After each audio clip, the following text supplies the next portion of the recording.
a palavra, enquanto nós louvamos, nós estamos nos dirigindo a Deus.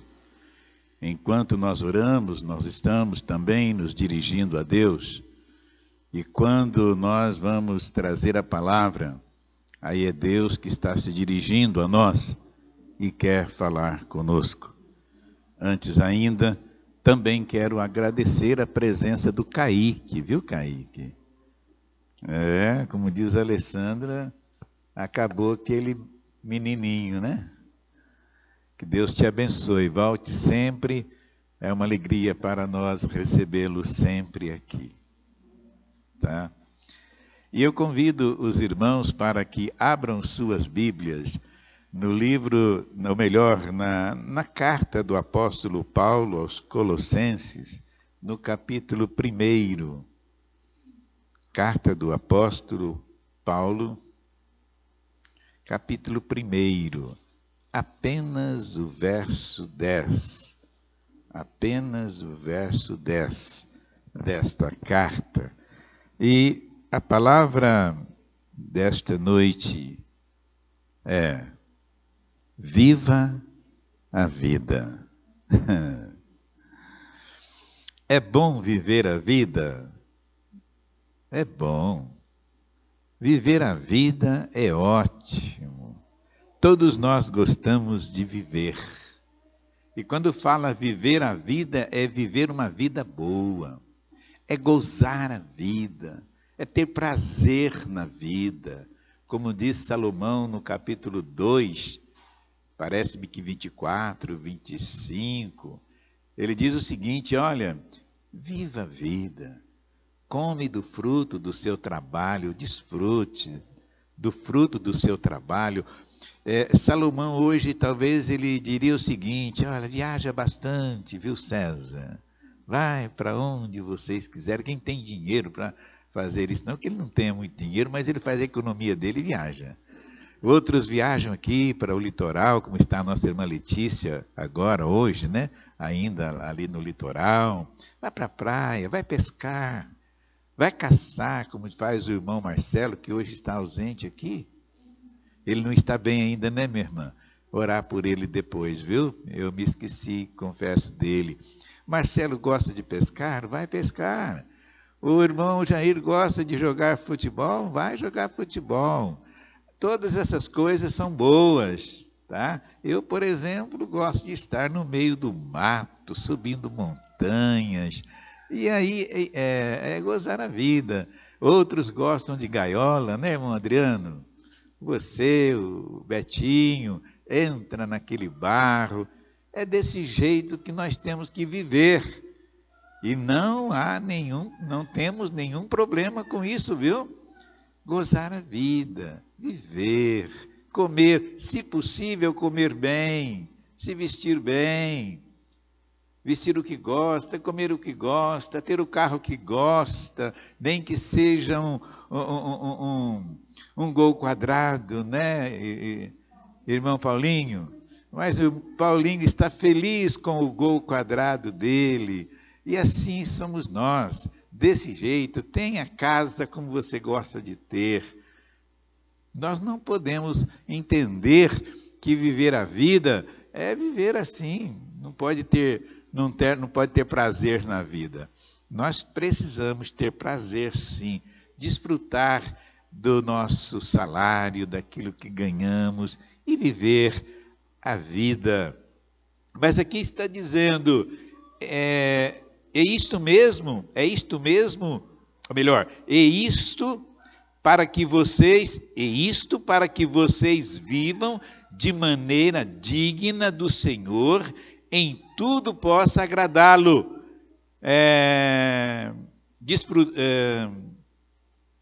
frutificando em toda boa obra, crescendo no conhecimento de Deus. Vou ler ali, a minha Bíblia está com a letra pequena, e esse óculos aqui já está com problema.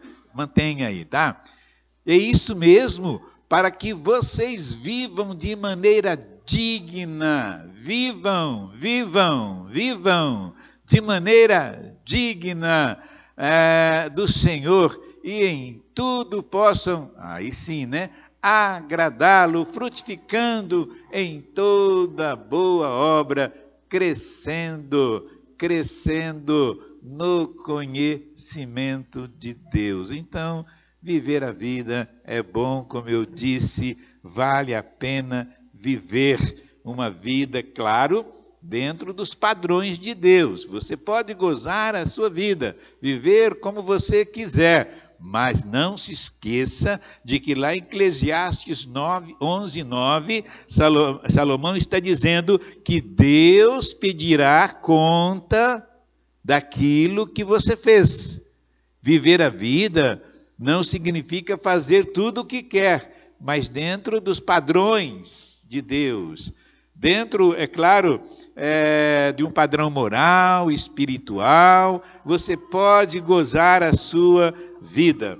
O apóstolo Paulo, ele escrevendo esta epístola, talvez lá pelos anos 60 depois de Cristo, é interessante que Paulo nunca foi a Colossos.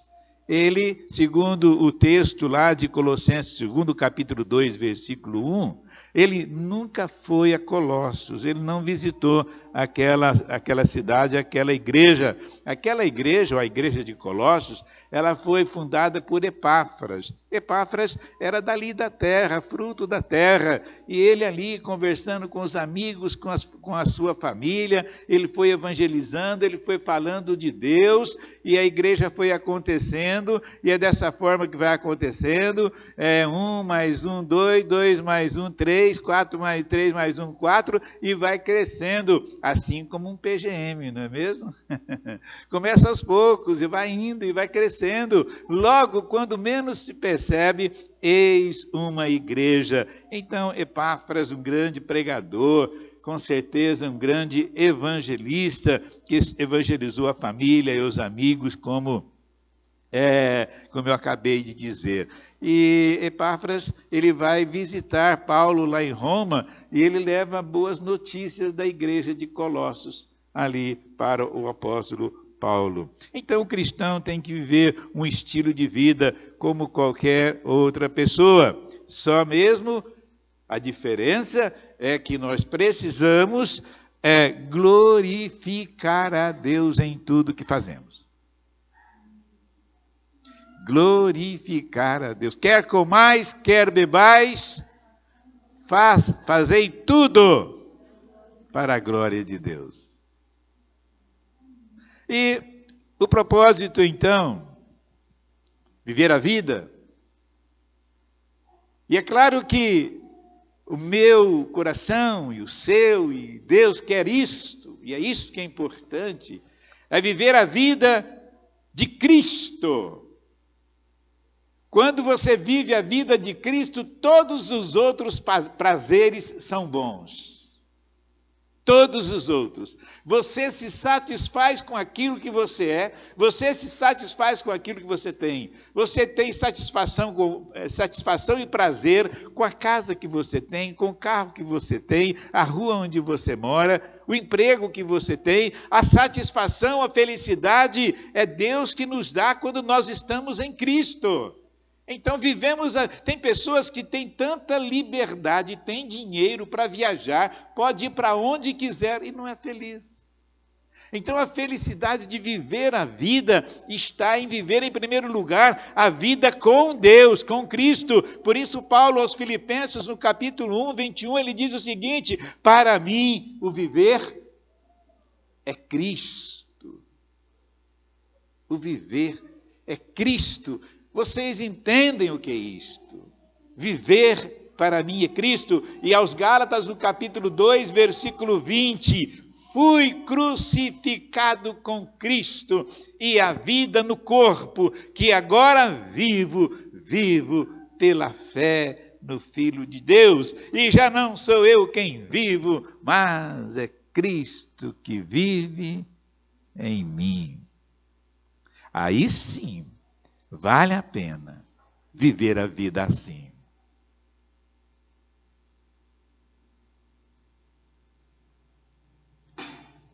Tem um ditado popular que diz: o pouco com Deus é muito, e o muito sem Deus é nada. Se você está vivendo a vida de Deus na sua vida, a vida de Cristo na sua vida, tudo que você vive. Às vezes nós não entendemos algumas pessoas tanta alegria em fazer determinadas coisas, porque ele é uma pessoa feliz, porque ele tem Jesus Cristo. Mas neste texto aqui, e por falar nisto, o contexto deste texto, desse verso que lemos, é crescimento contínuo na graça. Se vocês lerem os versos 1, 2, 3 até o 10, é crescimento contínuo na graça. E hoje aqui, neste texto que nós lemos, neste verso que nós lemos, eu quero mostrar aqui 3 aspectos da vida cristã.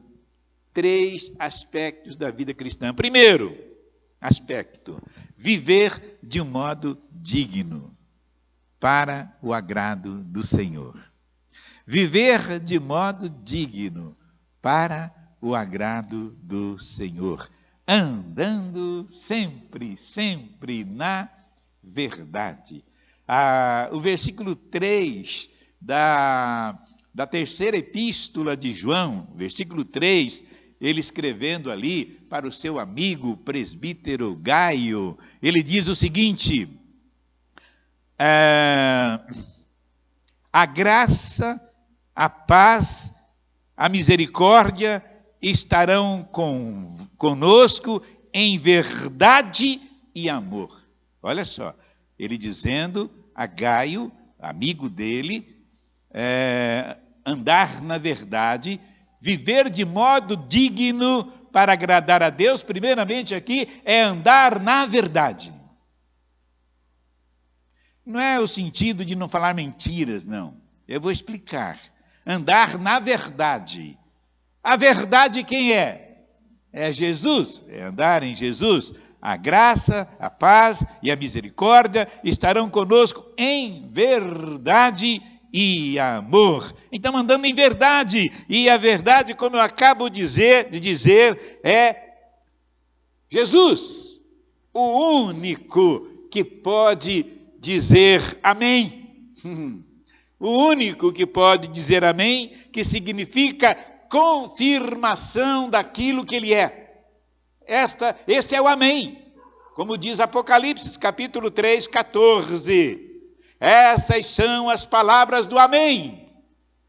A testemunha fiel e verdadeira, soberano da criação de Deus. Então ele é o amém, ele é a verdade. Não existe, ou melhor, existe cópias, existem réplicas de muitas coisas, mas no caso de Jesus Cristo, ele é o único dono da verdade. Ele é o único dono da verdade. Por isso, quem está em Cristo anda na verdade. Porque ele é a verdade. E ainda andando também como sábios. Sábios. É o que diz Efésios, Paulo escrevendo aos irmãos ali, no versículo 5, capítulo 15, andando na verdade. Tenham cuidado, diz ele, com a maneira como vocês vivem, que não sejam como insensatos, mas como sábios, sabendo do que nos dias maus que nós estamos vivendo, devemos viver dentro desta vontade de Deus, orientado por Deus, vivendo em Jesus, que é a verdade. E o versículo 17, compreender então a vontade de Deus para nós. E também, em terceira parte desse primeiro aspecto, é andando no Espírito. Andando no Espírito. Gálatas 5,16 nos mostra um combate do Espírito contra a carne, a luta da carne contra o Espírito. Por isso ali nos diz o seguinte, que o combate entre os desejos da carne e do Espírito, de Deus em nós. Deus em nós. Isso significa, meus irmãos, Deus em nós, vivendo em nós, significa que eu devo Amar como ele amou. Perdoar como ele perdoou. Andar como ele andou. Isto é viver de modo digno. Primeira parte dessa palavra. Isto é viver de modo digno. Andar no Espírito, andando como sábios e andando na verdade. Amém? O segundo aspecto dessa palavra, que nós devemos como cristãos, é frutificar em toda boa obra. Eu disse frutificar em toda boa obra. Mateus capítulo 13, versículo 8, diz que a semente que produz em abundância, é o que está dizendo ali, a semente que produz em abundância. E esta semente que produz em abundância, um dia ela foi lançada numa boa terra, que é o meu coração. Se você recebeu esta semente, e esta semente germinou, cresceu e está produzindo frutos, a semente deve cair em boa terra. Eu pergunto, o seu coração é uma boa terra? Não é uma terra espinhosa, pedregosa? Porque se ela é boa terra, essa semente ela vai produzir. E nós fomos chamados para isto, para frutificar. Coloca aí João 15, filha. Evangelho de João, capítulo 15. Eu estou dizendo que nós fomos chamados para frutificar. Eu olho para a igreja e fico pensando, se cada um frutificar, quantos frutos colheremos? Quantos frutos colheremos? Olha o que disse aí João. João 15, versos de 1 a 8.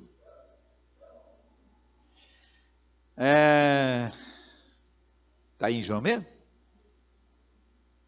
Evangelho de João 15.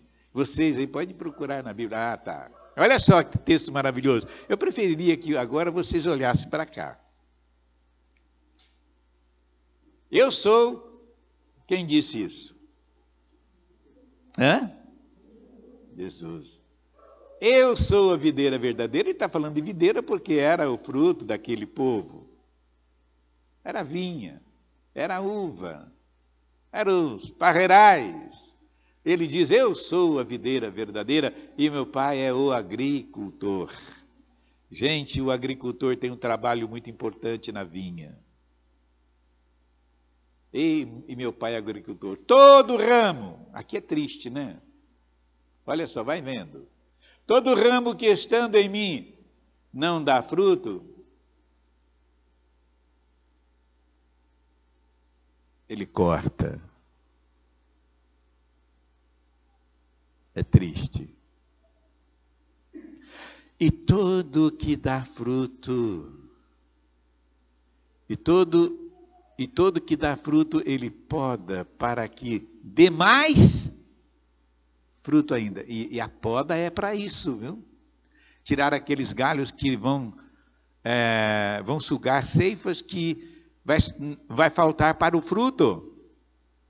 Então ele poda para que dê mais fruto ainda. Prossigamos. Vocês já estão limpos. Vinha do Senhor. Vocês já estão limpos pela palavra que tenho falado. Permaneçam em mim. Nós estamos falando do segundo aspecto da vida cristã, da vida que vivemos, uma vida que precisa frutificar em toda boa obra, e fomos chamados para frutificar. Então permaneçam em mim, disse Jesus, e eu permanecerei em vocês. Nenhum ramo pode dar fruto por si mesmo, se não permanecer na videira, em Jesus. Se não permanecer em Jesus, não vai produzir coisíssima nenhuma. Pode até produzir boas obras. O ímpio aí produz boas obras. Fazem. Mas ele não vai produzir obras movidas pelo Espírito Santo de Deus. Então nenhum ramo pode dar fruto por si mesmo, se não permanecer na videira. Vocês também não podem dar fruto, se não permanecer em mim. Eu sou a videira, vocês são os ramos. Se alguém permanecer em mim e eu nele, este dará muito fruto. Pois sem mim, vocês não podem fazer coisa alguma. Ainda, o verso 6. Se alguém não permanecer em mim, será como o ramo que é jogado fora e seca. Tais ramos são apanhados, lançados no fogo ou ao fogo e queimado. Se vocês permanecerem em mim, e as minhas palavras permanecerem em vós, ou em vocês, pedirão o que quiserem e será concedido. Meu Pai é glorificado pelo fato de vocês darem muitos frutos. Meu Pai é glorificado pelo fato de vocês darem muito fruto. E assim serão meus discípulos. Agora pula lá para o verso 16. Vocês não me escolheram, mas eu os escolhi para irem e darem fruto. Fruto que permaneçam, a fim de que o Pai conceda a vocês o que pedirem em meu nome. Meus irmãos, está aí. O segundo aspecto da nossa vida como cristão. Podemos viver a vida que queremos viver, mas uma vida que agrade ao Senhor, e nesse momento falando, uma vida que frutifique, uma vida que produza frutos. Existe um perigo em não produzir. O perigo de não produzir, aliás, há duas hipóteses em não produzir, ou produzir. Duas hipóteses aqui. A primeira, de não produzir. Duas hipóteses para quem não produz. A primeira, não ser convertido. Não ser convertido. Lá em Mateus 3, 8 ao 10, o Senhor Jesus Cristo exorta ali aqueles fariseus hipócritas que dizia que tinha Abraão por pai. Você pode ter Abraão por pai.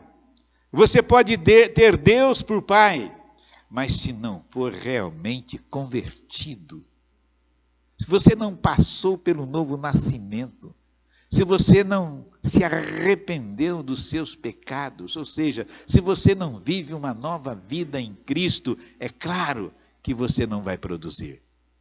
Fruto de justiça, não. Esses frutos, não. E aí Jesus está dizendo a ele, esta vara será cortada e lançada no fogo. Agora, a segunda hipótese é esta, daquele que é convertido, está na igreja, Abba Pai, Paizinho do céu, Jesus querido, Espírito Santo de Deus, mas também não produz coisa nenhuma. Não quer fazer nada, não quer trabalhar. E o versículo 25, ou melhor, Mateus 25, ouvirá de Jesus ali, servo mau e negligente, no versículo 26 do capítulo 25 de Mateus. Servo mau e negligente, quem não tem, até o que tem será tirado. É importante que você, meu irmão, trabalhe, produza fruto digno de arrependimento, ou frutos do Espírito Santo, porque daí não será envergonhado naquele dia. Foi apresentado aqui há algum tempo, na direção do nosso irmão, diácono, irmão Amauri, mãos vazias. E vocês se lembram daquela que aparece com as mãos vazias?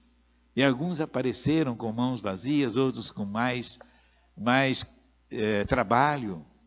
Não compareça diante de Deus com mãos vazias.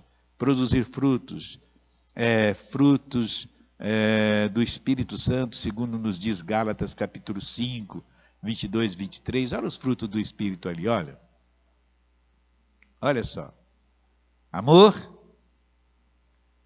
alegria, paz, paciência, bondade, domínio próprio, mansidão.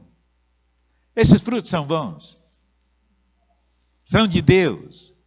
São do Espírito Santo. Então, produzir fruto do Espírito Santo, segundo Gálatas: amor,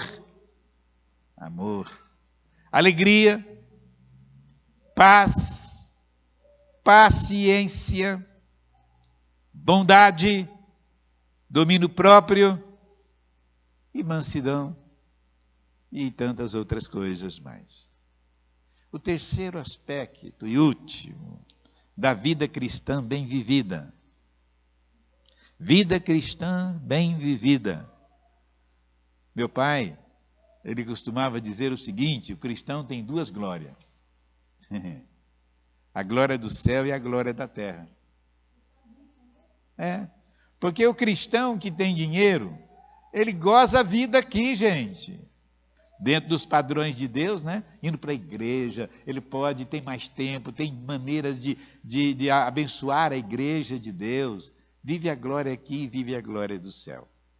Mas então esse terceiro aspecto é crescer no pleno conhecimento de Deus. Esse deve ser o alvo do crente em Jesus Cristo. Crescer. Oséias, capítulo 6, versículo 3. Conheçamos o Senhor, esforcemo-nos por conhecê-lo.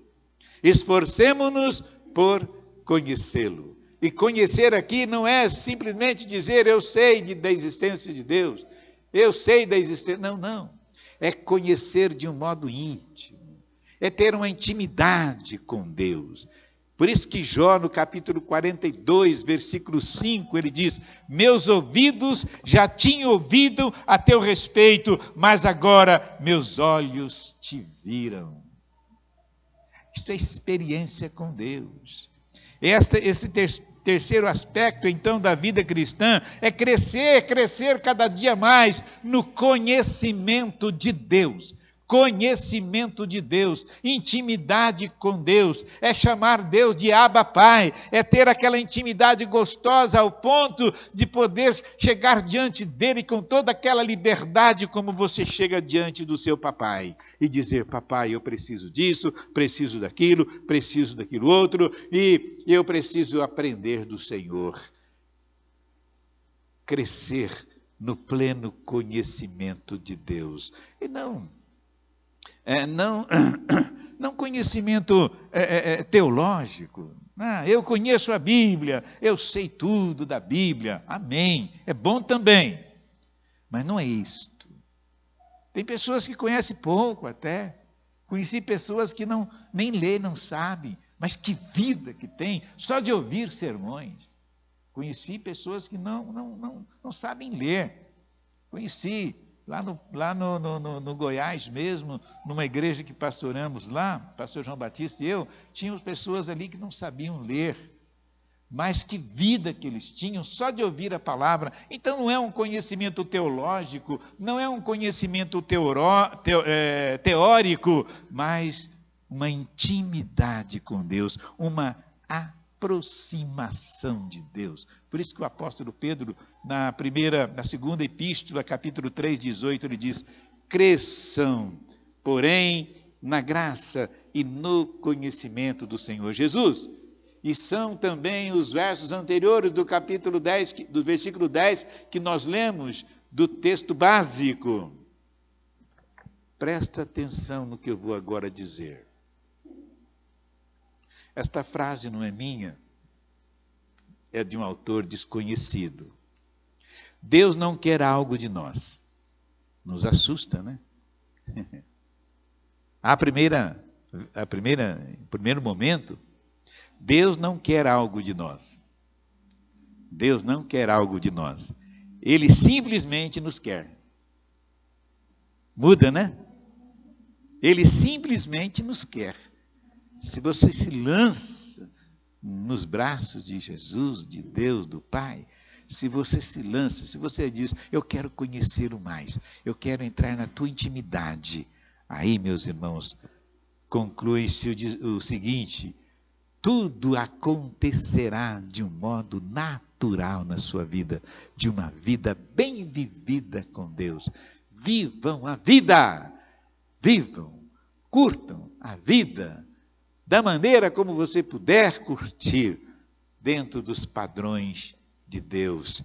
Nós vimos hoje, então, aqui, concluindo, como cristão, nós precisamos ver a vida assim.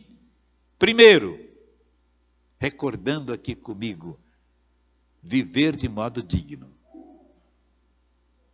para agradar a Deus. Segundo, frutificar em toda boa obra, tem que produzir. Crente precisa produzir. Terceiro, crescer no pleno conhecimento de Deus. Deus abençoe, igreja, Deus abençoe vocês.